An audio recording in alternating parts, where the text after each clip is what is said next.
મહેસાણા જિલ્લાના વિસનગર શહેરમાં આજે સોમવારે સાંજે ફક્ત 10 થી 15 મિનિટ સુધી સામાન્ય જ વરસાદ પડ્યો હતો, જેના કારણે સવાલા દરવાજા વિસ્તારમાં પાણી ભરાઈ જતા રાહદારીઓ અને વાહન ચાલકો ભારે મુશ્કેલીમાં મુકાયા હતા.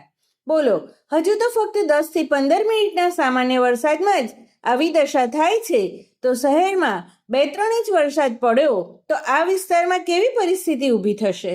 સમાચાર અને જાહેરાત માટે સંપર્ક કરો પ્રકાશ સોની 94 294 35 034, અલ્પેશ બારોટ 93 774 26 544. વિસનગર કે ન્યૂઝ.